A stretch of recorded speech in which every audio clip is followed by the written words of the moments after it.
Good morning, everyone. Good morning. Thank you all so much for joining us this morning. Full disclosure, I have a very friendly cat around me that might jump on my shoulders, so just be on the lookout for that. Thanks again, everyone, for joining. My name is Ivan Davila, and I'm the Director of Communications and Community Engagement at Central Health. And we are here to talk about the future Del Valle Health and Wellness Center. And but before we get started, I'm just gonna give you guys a few ground rules so that we can have a productive and effective meeting. For those of you who RSVP'd and were able to join us via Ring Central, either by video or by phone, you will be muted until about 12 p.m. when we open it up for questions. And if you're joining us by video, please feel free to drop your questions in the chat box. We will answer them as we go along or during the Q&A portion of this meeting. If you're joining us by phone, please hold your questions until we open it up for questions. And you'll need to unmute your line by pressing *6. Again, *6 to unmute your line. In the spirit of inclusivity and to ensure the efficiency of the meeting, we strongly encourage our attendees to ask one question or one comment at a time. We're also going to be streaming this live on Facebook, and we will be also monitoring those comments and questions that come up on Facebook. And if we don't get to your question, we will have our experts address them and send those to all our participants in a follow-up email or if you're on Facebook, via Facebook Live as well. And then we will use the mute button throughout the meeting and during the Q&A portion of the meeting, just again to make sure that only one person is speaking at a time and we can have a productive conversation. Thanks again, everyone, for joining. Today, we are going to share with you information and progress on the Del Valle Health and Wellness Center, the future Del Valle Health and Wellness Center, a list of proposed services, the site concept and plan, and how you and your neighbors can remain involved, informed, and engaged throughout the life of the project. With us today, we have Stephanie McDonald. She's our Vice President of Enterprise Coordination and Alignment. And we also have some representatives from O'Connell Robertson, our architecture and engineering firm. And I'd also like to recognize Mr. Mike Gieslin, who's here with us. He's Central Health's President and CEO. Thanks for being here, Mike. And I'm gonna scroll down my screen to see if we have any board members here with us this morning. We had a few RSVP, and I don't see anyone just yet, but they might join us and we'll recognize them later on during this meeting. So at this point, I'll hand it over to Stephanie, who will share some background on the project. And Rachel, you can feel free to share the screen. Thank you so much. Thank you, Yvonne, and thank you all for joining us this morning.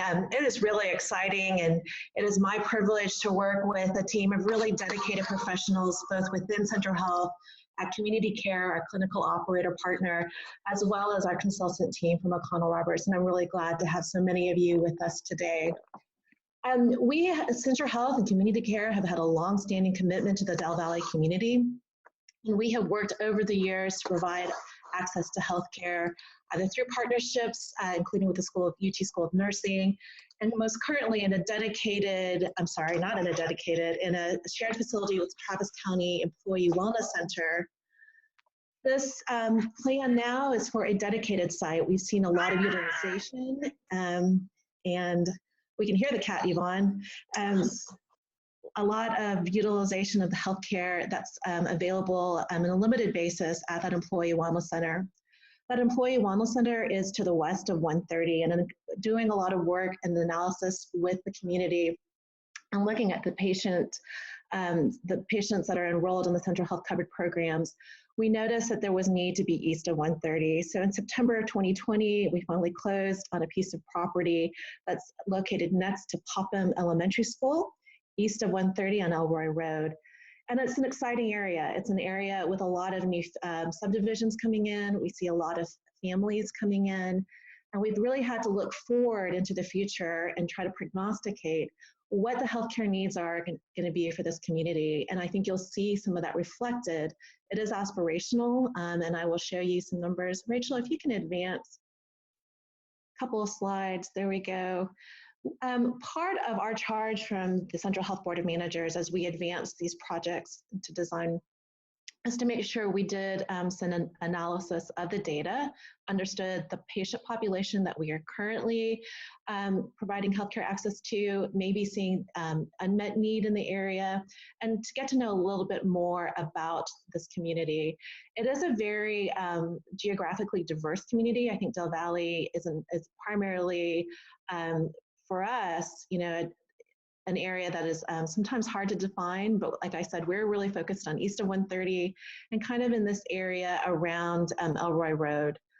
We have a considerable number of people enrolled in central health programs. You can see a little bit more about their demographic by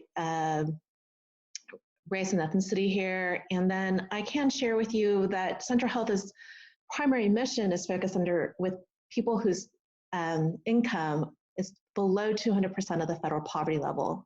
We can give you some numbers, but that isn't to say that people in the community who are over that income level, do not have access to this health center. In fact, community care has the responsibility of serving anybody who walks in their doors. And so we are really looking at the site maybe differently because community care wants to meet the healthcare needs of the growing families in the area. Right now, our current patient population is primarily utilizing the Southeast Health and Wellness Center and the South Austin Clinic, which is a considerable distance away. And if you'll go to the next slide for me, we know that there are some services that just because of a lack of available providers, a lot of the specialty care, for example, that we're going to have to concentrate those in hub areas like the Southeast Health and Wellness Center. But because we've seen this increased utilization at the Del Valle Health and Wellness Center that we've got at the Employee Wellness Clinic west of 130, and the growing families in the area, Community Care and Central Health have come up with this list of services.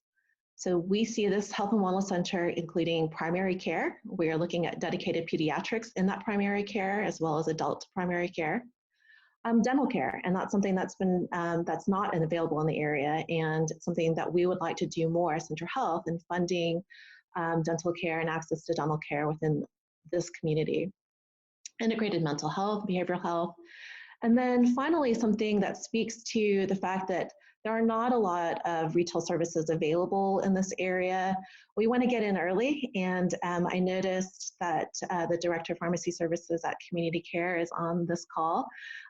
We are seeing Community Care really sees the need to have a retail pharmacy, and that is a pharmacy that will serve the medication needs of anybody who wants to have their prescription filled by Community Care. And I think you'll see in the plans a drive-through pharmacy, and it's something that we don't have at any of our other facilities, and we're really excited about having this opportunity.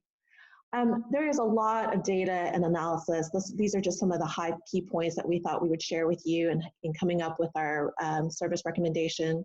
We did present to the Central Health Board of Managers and have a very comprehensive project plan that we are happy to share with you. I think there's some web links at the end of this presentation. If you have any questions about that work, I'm always happy to get you connected to the right answer. I probably don't know all the answers, but I will be happy to connect you to the people who are really immersed in that data. I did mention that the Central Health Board of Managers adopted these project plans and approved them and advanced them. So I think you'll see a lot of really exciting work from O'Connell Roberts. And Amy, I'll hand it over to you. Great, thank you. Can you hear me? We can. Okay. Awesome. Good morning. I'm Amy Jones, and I'm president of O'Connell Robertson, and I'm happy to be here today to share this community update. If you want to go to the next slide, I'll tell you, here's what we're going to cover today. A broad summary of the new Health and Wellness Clinic in Del Valle, including where it will be located, which Stephanie's already talked a bit about. We'll also show you some graphics that highlight the location on the site and how to access the facility. And then we'll talk about some key features of the project outside and in, as well as the goals for the building. I want to start by briefly introducing you to our firm, O'Connell Robertson, who's leading the design effort for this new community facility. O'Connell Robertson celebrated 70 years of continuous business in Austin last year. So Austin is the community in which we live and work. We're an integrated architecture and engineering firm, meaning our architects, engineers, and designers work side by side on a daily basis to ensure that our designs are efficient and that they're effective. Our firm was founded by the first architect for the Department of Health in Texas back in 1950. So healthcare planning and design has been a focus of our work since the beginning. So I want to share some introductions.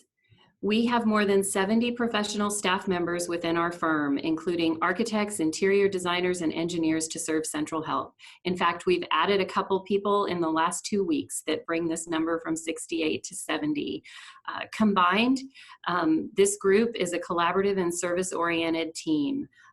The team leaders that you see on this slide will be heading up this project. They average 20 years of experience in planning and design and a specialization in health and wellness facilities.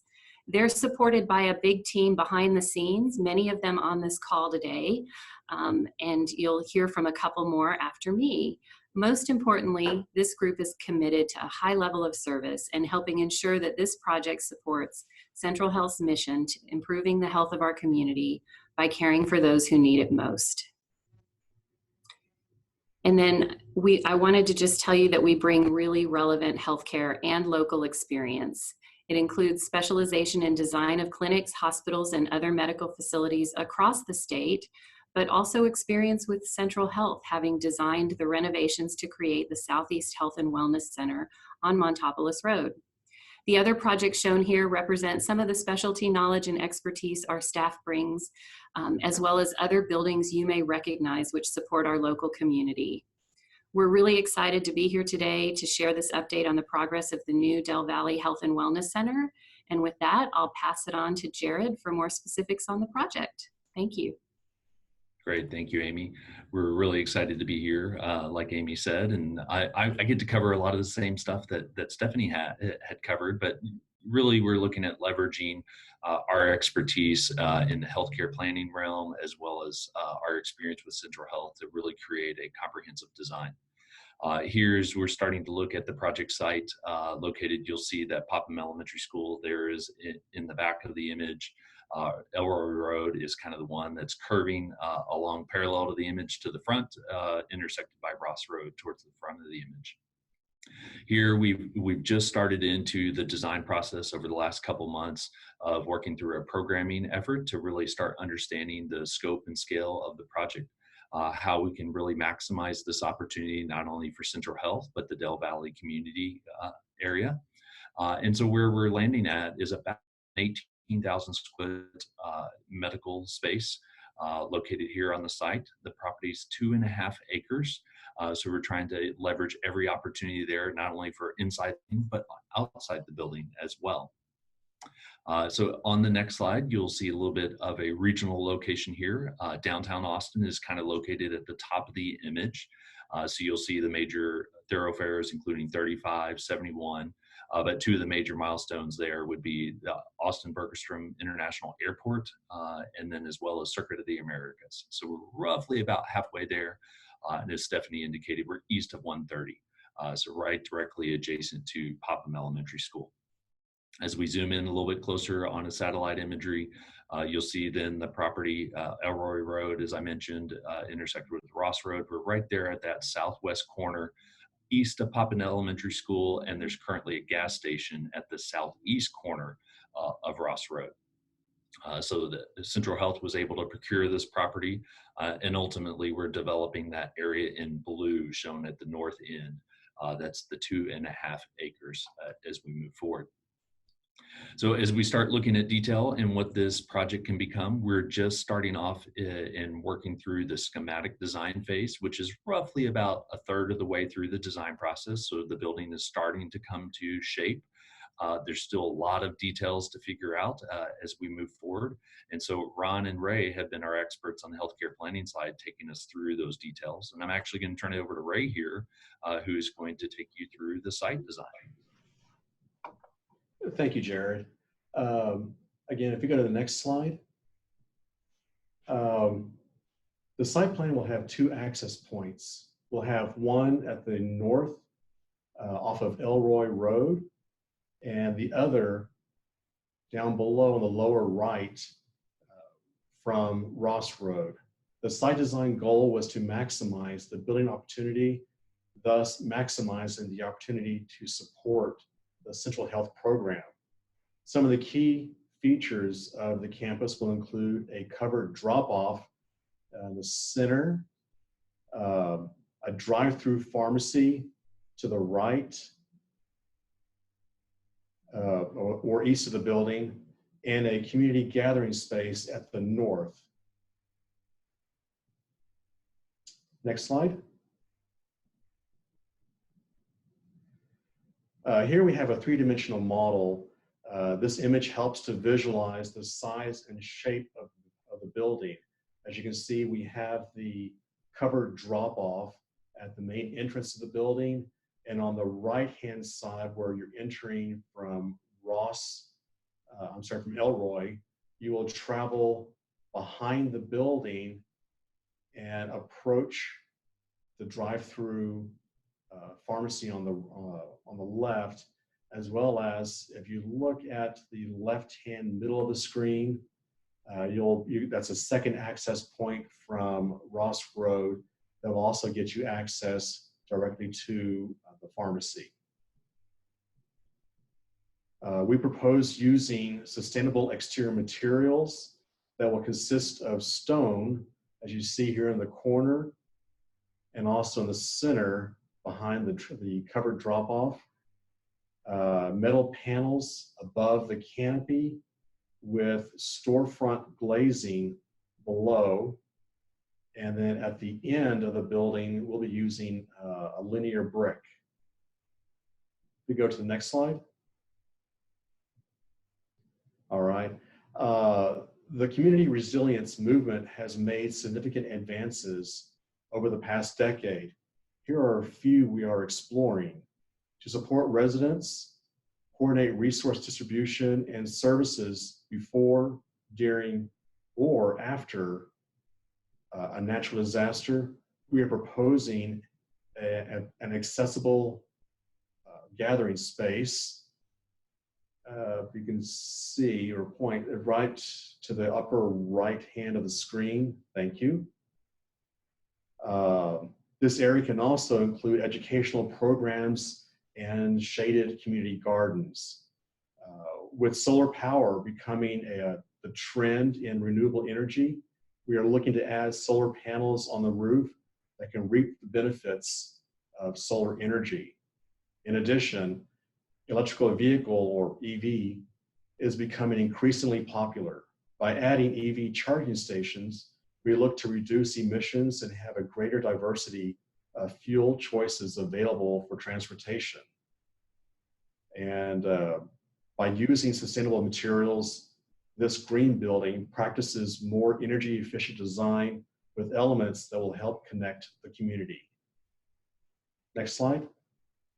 So I'll jump in real quick, Ray, and not only are we looking at what this building can do for the community from a healthcare perspective, also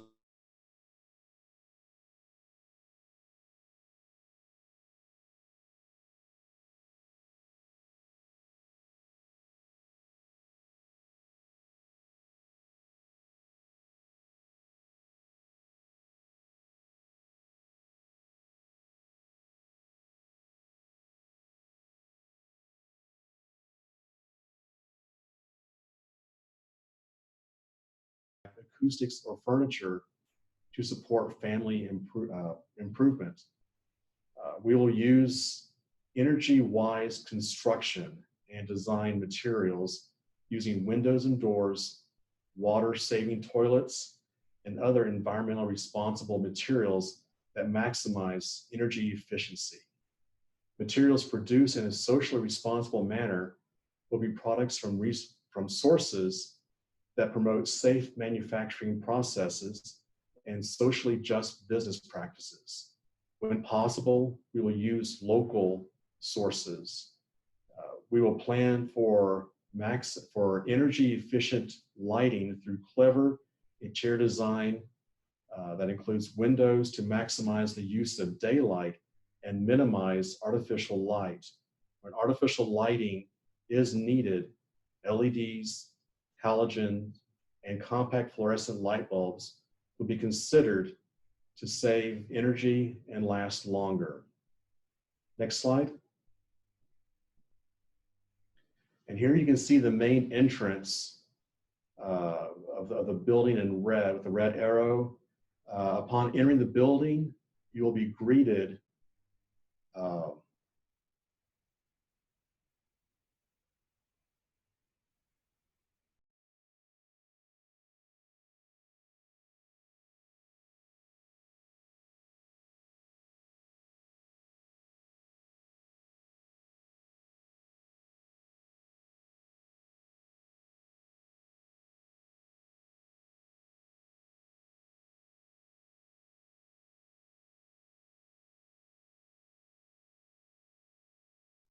and then next slide.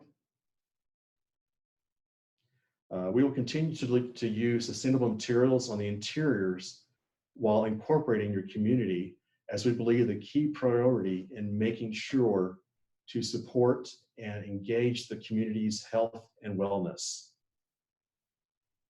And that's it.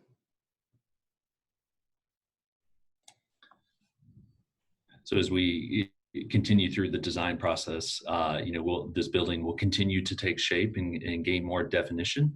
Like I mentioned, we're just about a third of the way through the design process, so a lot more to go, where we're meeting with user groups, we're gaining input from the community, and continuing to evolve that design to provide that best opportunity in healthcare and architecture and supporting the community at large. I think Rachel or Stephanie, I think we're going to pass it back over your way. Thanks. I think we're going to pass it back to Yvonne. Really appreciate that. Yes, thank you. That was very, very helpful. So next, we're going to talk a bit about our community engagement plan and our community engagement efforts. We do want to make sure that the community is involved throughout the life of the process. And starting with we have information that we're continuously updating on our website. And I'll talk a bit about that and share that website link here in a bit. But Rachel, can you go to the next slide?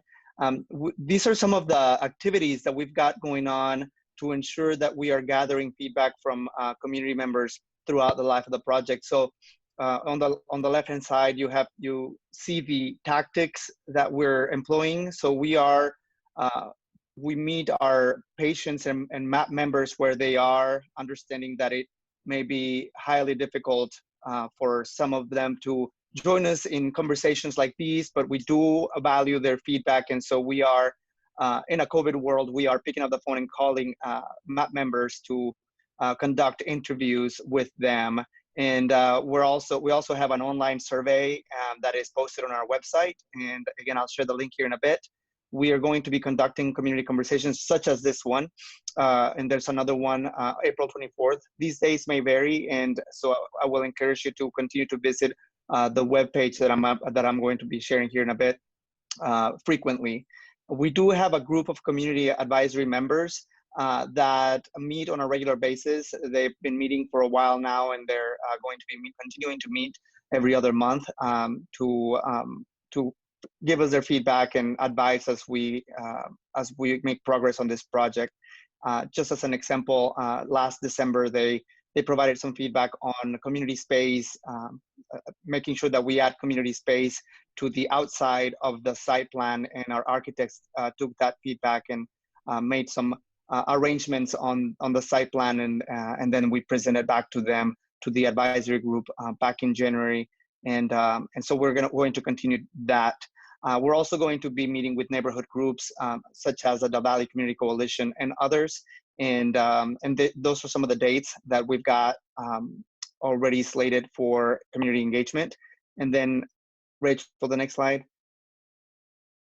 I will encourage everyone to stay informed and engaged. This is the link to the website page for this particular project, and we can share that link with you all on the chat box. But it is on our. We will continue to update that webpage as we go along, and any opportunity to engage throughout the life of the project will be posted on there. And of course, we'll be sharing email updates as well with people who have RSVP'd to attend this meeting, either who made it or for some reason or another weren't able to make it, just so that we can make sure that anyone who is interested in staying informed and engaged in this project will get the information as we have it. And so with that, I'm going to go ahead and turn it over to, or open it up for questions. If we can perhaps end the slideshow so we can see people's faces, Rachel, and then we can open it up for questions and see.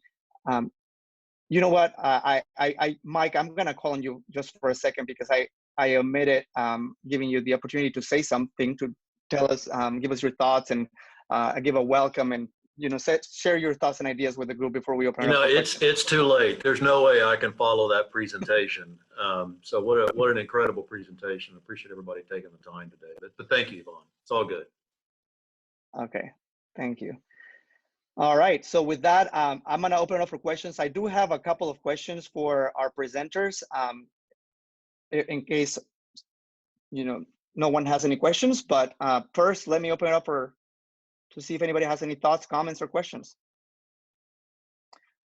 Okay, while people think about their questions or comments, I do wanna perhaps turn it over to Stephanie, and just briefly, Stephanie, can you tell us a little bit about how you think this health center will differ from, or how will it be different from, the clinics currently funded by Central Health in Del Valle? This one's really exciting. It's a dedicated space. So right now we're in a shared space in the Travis County Employee Wellness Center. That means that we're gonna have more hours. I can't guarantee what those hours are. We really do need to work with a clinical operator to figure out what makes sense. But I think there is a lot of need in this community to think about hours that serve working families. And so I think that'll be a priority. Another huge difference is the ability to have dental. There is a lot of need in this community, and I'll just be honest, there's a lot of need in Travis County for adult dental services.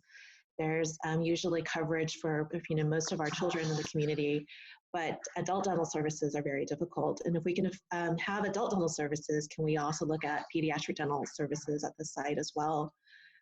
It's a lot easier for working families potentially to take their kid from, take the child home from school, or to pick up early from Popham Elementary next door and pop over to see the dentist.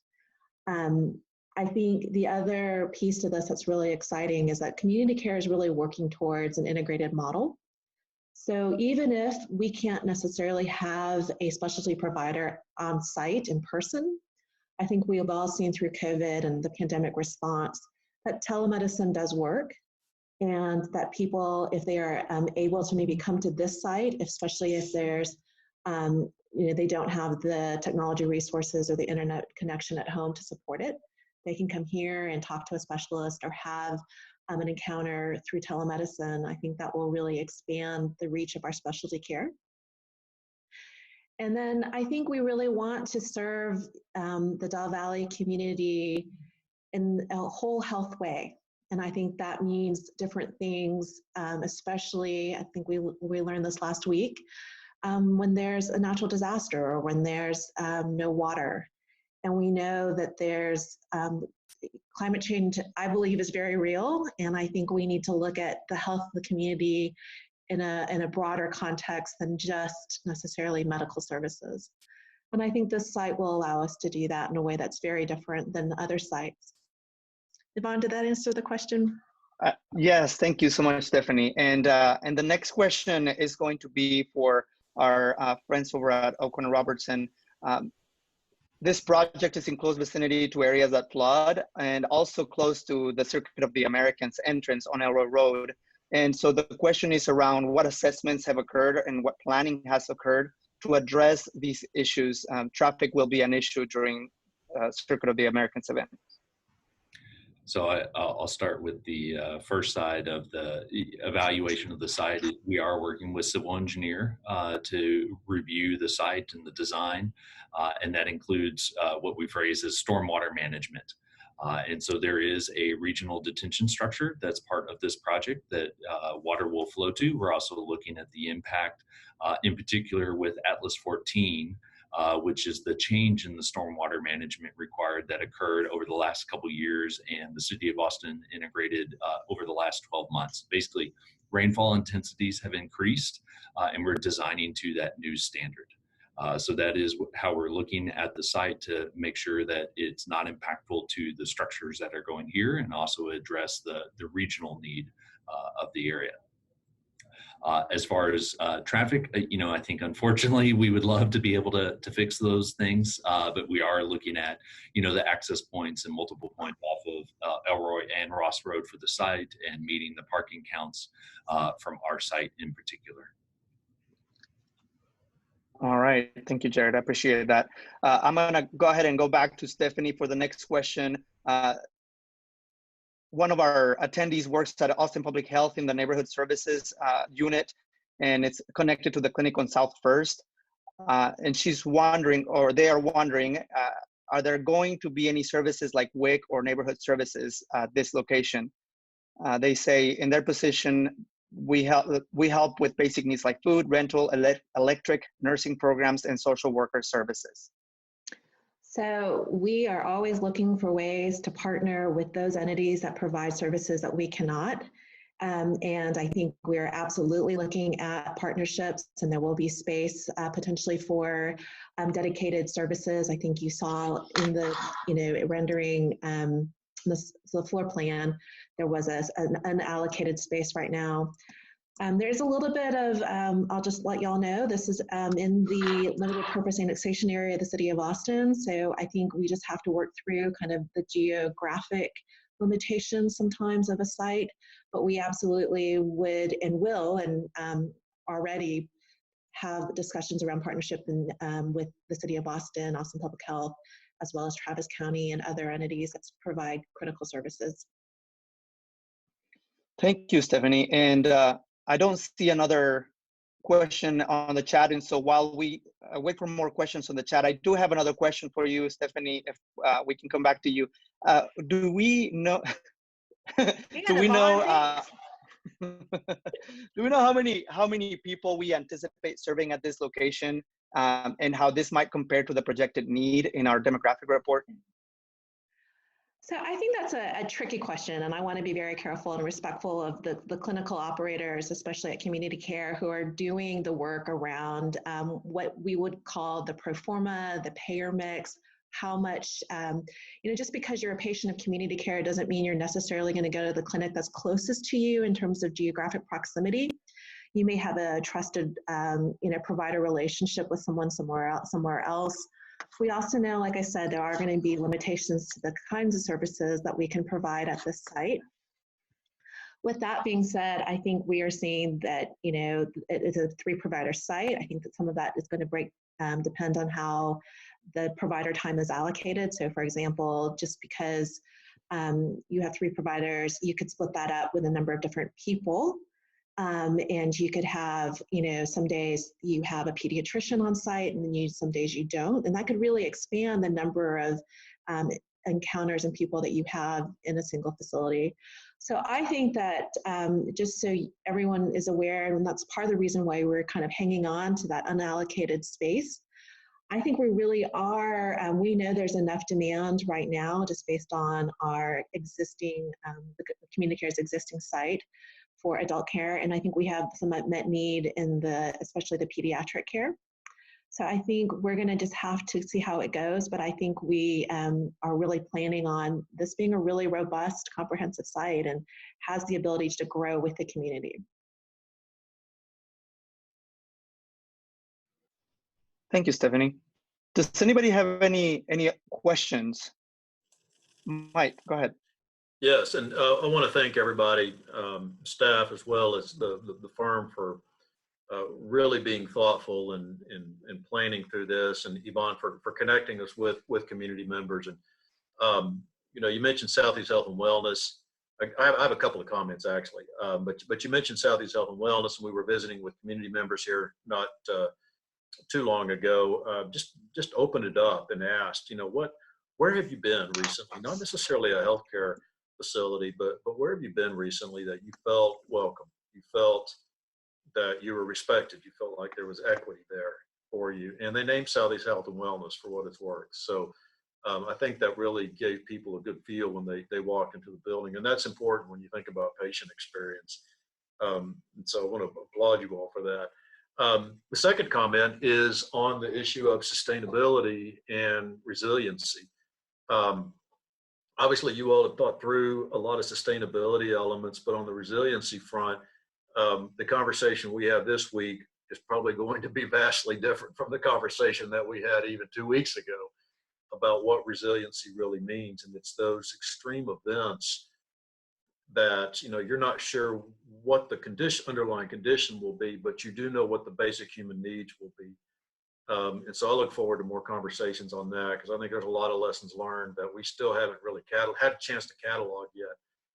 But again, I want to applaud you all for building and bringing those concepts to the table. Thank you. Thank you, Mike. There is a question that's come through via Facebook. Christine Shang says, thank you for this presentation. Would you please shed some light on the overall schedule, construction starts and completion, please? Excited to see the building. The buildings serve our communities. So I don't know if that's Stephanie or someone from the architecture firm. Why don't I take that? And first of all, I want to give a lot of credit to the team, but also to the Central Health Project Manager, Rachel Taranjo. She is steadfast in helping keep us on track and on time. Unfortunately, we don't always predict the weather, and I think we were all behind from last week. I didn't have power for a week, and I'm sure many of you did not either. So I want to be careful with this question. We do have some very aspirational goals. We would like to have construction groundbreaking occur at least by this calendar year.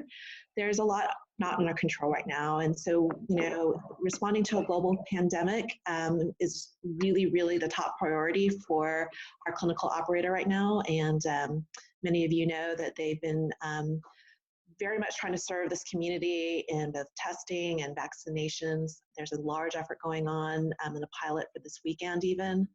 So a lot that we are trying to, this is important to them, and I don't want to diminish the responsibility and their real desire to expand clinical services in this community, but just being real candid about the fact that there's a lot of other demands and priorities that I think are real critical right now. So I don't want to get locked into, we have some, you know, kind of big picture timelines. We're looking to try to refine those and to take into account the fact that you know, there are some setbacks that we did not anticipate necessarily going into this. And then finally, because it's really easy to blame them always, but I did mention that this is in the city ETJ, and there is an amount of review that's required for the permits. And you know, things can get held up there. We may call on some of you to help us push things forward if we need to in the community. Thank you, Stephanie. I will reiterate to stay tuned by visiting our website, and we have shared that via Facebook, and I don't know, but we can share it also via chat. So I'll reiterate the timeline. Any shifts to the timeline will be posted on our website. Please stay tuned in. Let's see. I don't see any other comments or questions, so I'm going to open it up again to this room, our Ring Central room, for questions.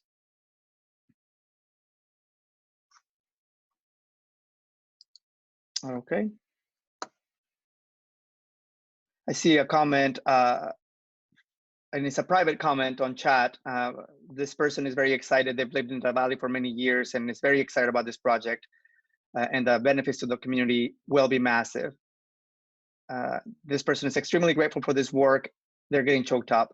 And then, of course, they're letting us know, to let them know in any way they can help. So that's great. Thank you so much for this comment. All right. Well, like I said, we will be sending the link to this presentation and also the link to the website which includes a link to the survey. And I will ask everyone who's here to please help us share this information far and wide with everyone. We do want as many people to be informed and stay involved throughout the life of this project. And we can't wait to share more information with you all as the project progresses.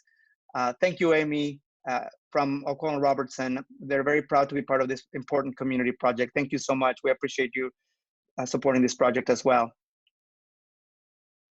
Mike, do you have any parting thoughts?